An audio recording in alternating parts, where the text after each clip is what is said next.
Bonsoir à tous et bienvenue. Dans l'actualité de ce mardi, notre carton rouge aux autorités des communes de Koumassi et Port-Boué. Nous comprenons difficilement que le tronçon Grand Carrefour Rond-Point-Aquaba soit dans un état malsain, un décor insalubre, inacceptable sur l'une des portes d'entrée de notre pays. C'est l'actualité au Burkina Faso. Blaise Compaoré demande pardon à la famille de Thomas Sankara. Le message de l'ancien président lu ce matin au palais de Kossiam à Ouagadougou a été acheminé par une délégation composée du ministre ivoirien Ali Koulibaly. Voilà pour le programme. En 2021, les données de la Croix-Bleue indiquaient 1 million de toxicomanes seulement pour la ville d'Abidjan. La consommation de la drogue continue de mettre à mal l'avenir de nombre de jeunes Ivoiriens. Dans la ville de Bonois, les autorités sont inquiètes face à l'avancée galopante du nombre de toxicomanes. Le Haut Conseil de la ville réunit les chefs de famille, les leaders des associations de jeunesse, les forces de l'ordre et de sécurité pour une sensibilisation aux dangers de la drogue. Clarisse Kayala. La drogue fait de nombreuses victimes en Côte d'Ivoire, surtout au sein de la jeunesse ivoirienne qui n'a plus de repères. Ce qui n'est pas sans conséquence pour leur santé mentale et physique. Mi-avril, les services ivoiriens de sécurité ont saisi un peu plus de 2 tonnes de poudre blanche, c'est-à-dire la cocaïne, à Abidjan, la capitale économique, et à San Pedro, dans le sud-ouest du pays. Pour juguler ce fléau à Bonois, le préfet et le Haut Conseil de la dite ville s'impliquent dans la lutte par la sensibilisation. Et si je suis un parent et que je ne sais pas où mon enfant va la nuit, alors je pourrais être un complice passif de la drogue.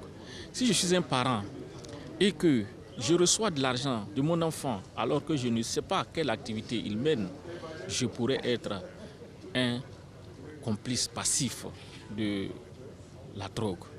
C'est dire que ni le sous-préfet, ni les forces de l'ordre, ni le procureur ou le président du tribunal, aucune de ces entités prises individuellement ne peut à elle seule lutter contre la drogue. Nous, d'abord, leaders de jeunesse, de pouvoir communiquer ce que nous faisons déjà, mais nous allons amplifier cette communication-là auprès de nos camarades, les exhorter à faire l'effort de sortir de là, parce que qui parle d'avenir parle de jeunesse. Et si on parle d'une jeunesse droguée, c'est pas évident que la Côte d'Ivoire voit son avenir assuré. Parents, forces de l'ordre et autorités mis face à leurs responsabilités en vue de leur contribution dans la lutte contre la vente et la consommation de la drogue en Côte d'Ivoire. La drogue ne fait pas bon ménage avec les études. Et il faut que les étudiants et les élèves le comprennent. C'est les vacances. Il faut éviter d'aller se mettre dans des situations de drogue qui vont faire qu'à la rentrée prochaine, on ne pourra plus aller à l'école. On peut être au moins satisfait pour dire que l'aspect interactif a permis aux populations de poser des questions et de comprendre. Et nous leur avons également fait comprendre que nous ne sommes pas des génies. Nous ne fonctionnons que sur la base des informations et que la collaboration qui devait avoir lieu entre eux et nous devait être parfaite, de sorte à ce que nous puissions toucher là où il faut. La Croix-Bleue ivoirienne dénombre plus d'1 million de toxicomanes à Abidjan en 2021, un chiffre qui pourrait s'accroître si rien n'est fait pour stopper ce tueur d'avenir. Le reportage de Clarisse Kayala est commenté par Ami Koulibaly. Comment les acteurs du football réussissent-ils à créer l'équilibre entre leurs activités et la famille et la vie de famille? Ces hommes occupent des postes stratégiques dans les équipes de football et sont tout le temps partis pour des matchs ou des séances d'entraînement. Joël Gossé a cherché à savoir la place qu'occupe la vie de famille dans leur calendrier si chargé. Suivons le reportage. Et c'est parti! Père et acteur du football. 2 responsabilités incompatibles? Si la seconde est beaucoup prenante, la première, elle, est l'une des sources de l'équilibre de la famille. Au nombre de ces acteurs du football, les présidents de clubs et de fédérations. Nous avons rencontré le président de la FIF. À la question de savoir comment il allie vie de famille et travail, Idriss Yassine Diallo nous répond. Comment fait-on pour concilier? Écoutez, c'est pas facile. C'est pas facile parce que d'abord, le football nécessite des investissements. C'est pour ça que j'ai toujours dit qu'il faut rendre hommage aux présidents de club parce qu'ils n'ont pas de ressources en dehors de leurs propres ressources. C'est pas facile, mais en réalité, c'est une question de passion. Ceux qui sont dans le football, ils sont par passion. Et quand on a la passion, on trouve les moyens de se battre. Une situation que vivent difficilement les enfants, selon Idriss Diallo. Il y a des moments où vraiment vous en avez, je vais être un peu, vous en avez par-dessus la tête. Et vous vous posez la question de savoir, mais est-ce que vraiment ça vaut la peine de faire tout ça pour ça? Et puis après, la passion prend le dessus. Quelquefois, quand je rentre le soir, ma dernière fille qui a 15 ans me dit, mais papa, on ne te voit pas. Ah, mais papa, voilà, dans la journée, m'envoie des mots pour dire, tu nous manques. Mais dès que je peux, je passe du temps avec elle et avec les autres enfants qui, par la grâce de Dieu, sont déjà grands maintenant. Ils n'ont plus, comme on dit, ils n'ont plus tellement de temps à me consacrer. Mais Le président d'un club de football de 3e division nous a aussi ouvert les portes de sa cour familiale. Il nous explique qu'au départ, son métier prenait toute la place. Mais aujourd'hui, il a su redéfinir les priorités. Toute une question d'organisation. Je suis par ailleurs administrateur de société avec 4 domaines d'activité stratégiques. Je dirais 5 domaines d'activité stratégique parce que la première activité pour moi, c'est la gestion de ma famille. Mais il faut dire aussi que dans la gestion quotidienne de nos équipes de football, je parle de moi et d'autres présidents, c'est aussi, je dirais que nos équipes ont une place très prépondérante dans la gestion de nos activités quotidiennes. Donc, football et famille font bonne manière chez moi. Ces pères de famille, conscients de leur rôle dans la cellule familiale et au sein de leur corporation, s'adressent aux enfants de footballeurs disparus et surtout aux mères. Quand on est père, nos responsabilités ne s'arrêtent jamais. Donc on confie tout ça au Tout-Puissant, que le bon Dieu nous accompagne dans nos missions et que humblement il nous éclaire et qu'il nous permette d'être les meilleurs pères possibles. À tous ces regrettés géniteurs sportifs, d'abord je m'incline devant leur mémoire pour dire que certains sont morts sur le champ de leurs activités, d'autres ça a été de la maladie. Il y a certains aussi qui sont encore malades.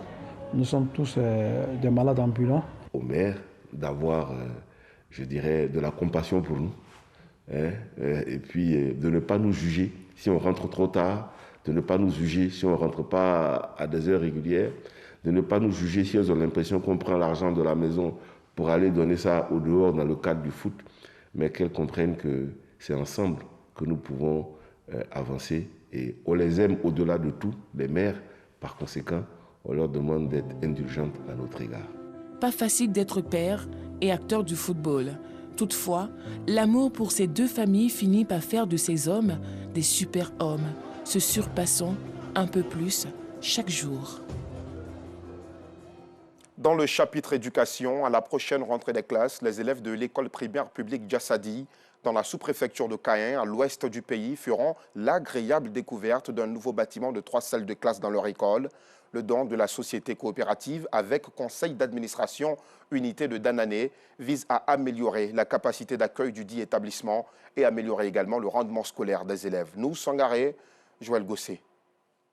Les élèves de l'école primaire publique de Djassadi, dans la sous-préfecture de Caen, région du Tankoui, ne s'asseyeront plus à 3, voire 4 sur les tables bancs dans les classes de la prochaine rentrée scolaire. L'établissement vient de voir sa capacité d'accueil renforcée à travers la construction d'un bâtiment de 3 salles de classe et un bureau pour le directeur. Un soulagement pour les élèves et corps enseignants du dit village. Depuis la création de cette école, les enfants fonctionnaient dans la précarité. Des bâtiments provisoires, en temps de pluie, les cours ne pouvaient pas se poursuivre. Les enfants n'étaient pas en sécurité et grâce à ce don, les enfants auront des conditions de travail meilleures.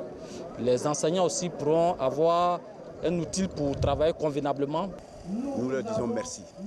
Merci parce que ce don qu'ils viennent de nous faire va nous permettre d'encadrer mieux les enfants. Une infrastructure scolaire financée par la société coopérative avec conseil d'administration unité de Danané. Cette action sociale vise à améliorer le rendement scolaire des enfants dans cette contrée du pays. On a fait ce bâtiment pour dire à les élèves de prendre le courage pour faire les bonnes écoles. Les enfants ne doivent pas aller au champ.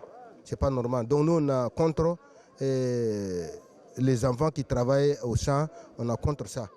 Notre travail, c'est pour que les enfants là allaient à l'école, pour aller fréquenter, pour devenir quelqu'un demain. Fidel Tiendraogo, PCA de la société coopérative, a exhorté élèves et personnel éducatif à faire bon usage de cet établissement tout en invitant les parents à s'investir dans la scolarisation et le suivi de leurs enfants. Et un mot de religion dans cette édition. Le Conseil fédéral des Tidjanis de Côte d'Ivoire a un nouveau président. Mohamed Lamine Sy Savané a été investi ce lundi en présence du guide suprême de la communauté musulmane du pays, le Cheikh Aïma Ousmane Diakité. La tolérance, la fraternité, l'amour et la solidarité seront au cœur de la mission du COFETSI. Le témoignage de Parga Sorokone d'Emadongui. Cadres, guides religieux, prédicateurs et fidèles musulmans réunis à la grande mosquée de la Riviera Golfe. Leur présence, l'investiture du nouveau président du Conseil fédéral des Tidjanis en Côte d'Ivoire, COFETSI. Sa mission, prôner les vraies valeurs de l'islam, l'amour, la solidarité, la fraternité et la tolérance des valeurs chères en islam. Et il a d'abord une mission de conseiller. C'est le président du conseil des cheikhs qui vont donner au secrétariat des lignes directives que le secrétariat va mettre en exécution. Et puis maintenant, en plus de ça aussi, sa vie de tous les jours est aussi de participer à la vie de la nation sur la base de la tolérance. Le président, à la personne de Cheikh Mohamed Lamine Sy Savané, il a un programme qui va déballer, Inch'Allah, mais ça sera surtout pour l'organisation des Tidjanines, pour participer, j'allais dire, à toutes les prises de décision qui se font au niveau de la religion et de la religion musulmane ici en Côte d'Ivoire, pour un meilleur essor de l'islam et pour une communauté forte, puissante et prospère. Le tout nouveau président de la COFETSI, très heureux, dit compter sur la contribution de toute la communauté musulmane afin de réussir et mener à bien la mission à lui confier. Je suis très heureux pour l'islam de Côte d'Ivoire. Nous sommes unis, nous avons la paix. Mohamed Lamine Sy Savané, après son investiture, a reçu des mains des hommes de Dieu le noble Coran et un chapelet pour lui permettre d'accomplir avec quiétude et sérénité ses différentes tâches. Créé en 2015, le COFETSI œuvre pour l'éducation spirituelle des musulmans. Et en sport, la Côte d'Ivoire prendra part du 2 au 7 août 2022 au championnat d'Afrique de karaté région Ouest 2. Moyabi Diabaté et Odalegui ont fait une incursion dans l'antre des éléphants. Nos pachydermes préparent activement la compétition dans leur camp de base de Yopougon. Suivons le reportage.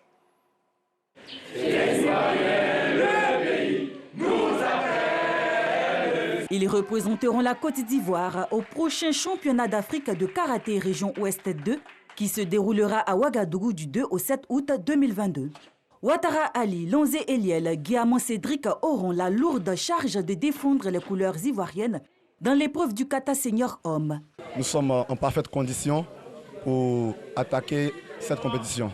Nos ambitions sont d'aller à Ouaga pour remporter le championnat d'Afrique, ramener l'or. Encadrés également par Maître Dagbenyon Yao, ces athlètes ont été formés sur les règlements de la compétition. On a fait une bonne préparation. On a l'habitude de cette compétition. Ça ne va pas être facile. Aucune compétition n'est facile. Ce qui nous attend là-bas, c'est le feu. Donc là, il faut être bien préparé et puis aller combattre pour le pays. Sous la houlette de Maître Kouadio Bazon, les équipes cadettes et juniors, elles, passent au peigne fin la performance, la technique, les différentes tactiques, la vitesse d'exécution sans oublier les réactions et anticipations. Nous allons avec beaucoup de confiance. Et les athlètes se préparent dans de très bonnes conditions. Nos athlètes sont prêts et je pense qu'ils vont nous faire plaisir. Vainqueur de la compétition il y a 4 années à Abidjan, la délégation ivoirienne conduite par Maître Fida Kwaku tentera de rééditer l'exploit à Ouagadougou en kata et kumité dans les catégories hommes et dames. Mes chers compatriotes, pour ma part, je demande pardon au peuple burkinabé pour tous les actes que j'ai pu commettre durant mon magistère, plus particulièrement à la famille de mon frère et ami Thomas Isidore Noël Sankara. Voici les mots choisis par Blaise Compaoré pour demander pardon à la famille de son prédécesseur. L'ancien président burkinabé dit également assumer et déplorer du fond du cœur toute la souffrance et les drames vécus par toutes les victimes durant tout le temps qu'il a passé à la tête du Burkina Faso. En République démocratique du Congo, les manifestations à Goma virent au pire. 3 membres de la mission des Nations Unies et au moins 12 manifestants ont été tués à l'est du pays. Les manifestants réclament le départ des Nations Unies, accusés d'inefficacité dans la lutte contre les groupes armés. En Tunisie, le oui au projet constitutionnel de Kais Saied aurait recueilli entre 92% et 93% selon un sondage sorti des urnes réalisé par l'Institut Sigma Conseil. Le taux de participation de 25% reste très faible et est pointé du doigt par les partis de l'opposition. Selon l'instance supérieure indépendante pour les élections, au moins 2,46 millions d'électeurs sur les 9,3 millions d'inscrits ont participé à la consultation. L'ICE précise qu'il s'agit là de chiffres provisoires. Et comme tous les mardis, place au carton rouge.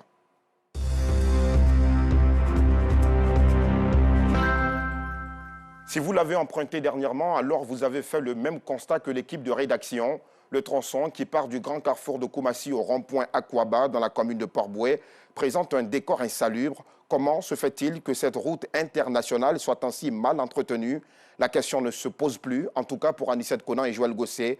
Elles ont décidé de sanctionner. Reportage. Gazon bien tendu, paysage coloré, voirie spacieuse et nettoyée. Nous sommes sur la voie qui mène à l'aéroport international Félix Houphouët-Boigny d'Abidjan-Port-Boué.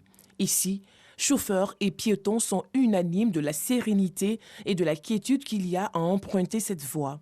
Un véritable soulagement pour eux. Quitter à Koumassi jusqu'au carrefour Akwaba, souvent c'est là qu'il y a des soucis.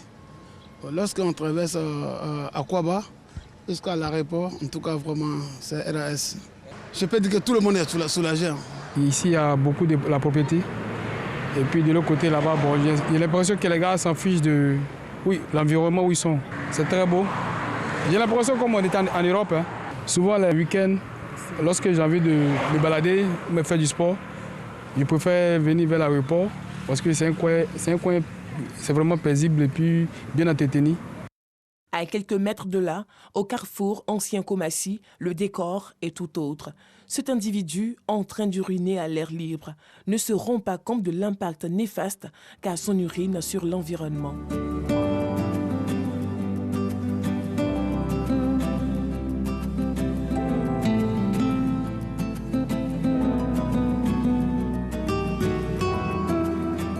Le bitume dégradé, des nids de poules, des ordures qui jonchent les bordures des routes ça et là. Le décor de cette voie toujours dans la commune de Koumassi, loin de présenter un visage reluisant, est assez insalubre. La population affiche son dégoût. Vous le constatez, hein?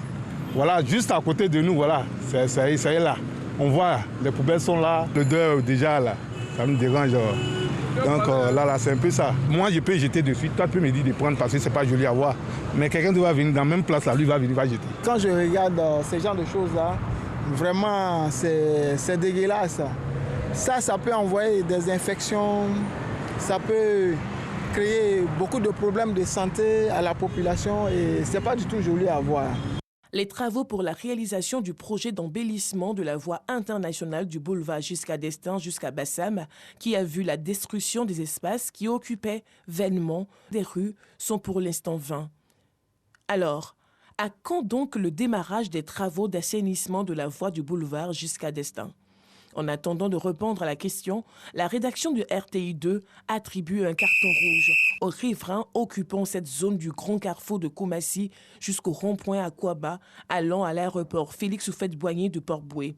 Ils sont les premiers responsables de cet environnement insalubre, mais aussi carton rouge aux autorités des communes de Koumassi et de Port-Boué qui tolèrent ces agissements des populations qui n'accordent aucune attention à la protection et à la préservation d'un environnement sain et salubre. Voilà, sanction méritée, dira-t-on. Fin de ce journal. Merci de nous avoir suivis à Kanawolo, dans le département de Niakara, dans le septentrion ivoirien également. L'information revient à 12h30 demain avec Anissette Conan Blessing. À 19h30, Maïsako sera à cette même place. Moi, je vous dis à très vite.